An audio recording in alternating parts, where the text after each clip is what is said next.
Yo, what up guys, this is Pogsbert. Welcome back to my channel. Kumusta kayo?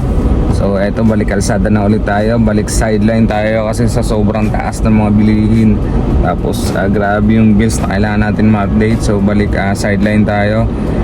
Dito tayo ngayon sa office ng Lalamove. Kakatapos na natin ipa-activate ulit yung account natin and pa-change vehicle para makapag-biyahe tayo kapag wala tayong pasok, wala tayong gawa, no? So by June pa ma-activate ulit yung account natin kasi kailangan nating umattend ng seminar kasi suspendido yung account. So sa ngayon, Transportify muna tayo. So antay-antay lang tayo ng ilang buwan. So time check 5:31 and nasa Pasay tayo. And first time natin bumiyahe ng Transportify. So day 1 samahan nyo ako guys. So ride safe.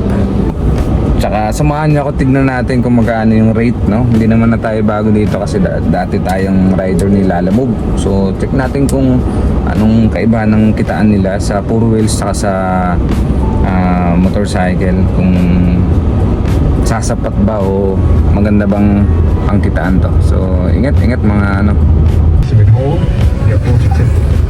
So what up guys, so ito yung unang booking natin. Ang nakuha natin, 4 na drop worth 1,000 plus. Dito lang sa Muntinlupa ang drop off tsaka sa Pasig. So ito na yung unang drop natin. So update ko kayo mamaya.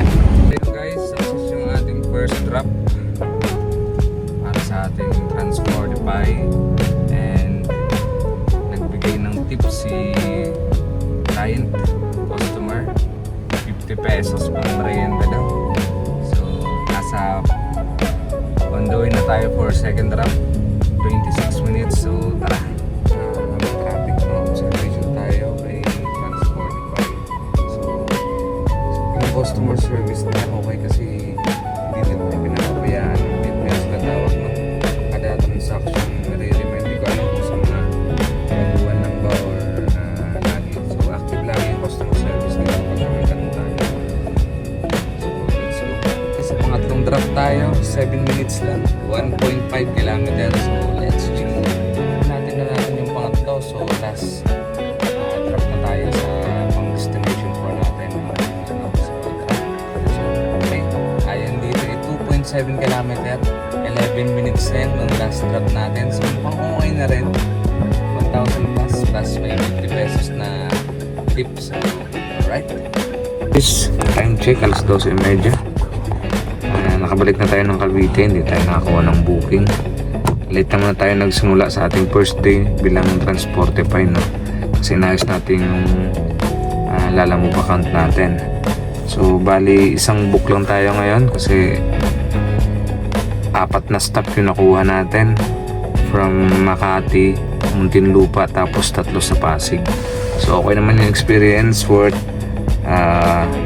kita reveal, no? 1,068 tapos may tip na 50 pesos. So siguro tansya ko sa gasolina nun mga 400. So meron tayong mga kulang-kulang 700 plus. So ilang oras ng biyahe, 3 oras siguro ng binayahe. Kaso yung pabalik natin wala tayong nakukuha. Pero ayos lang kasi may nilakad naman tayo. So sana sa susunod na araw swertihan tayo. Sa mga nakakaalam ng diskarte dyan, pa-comment naman.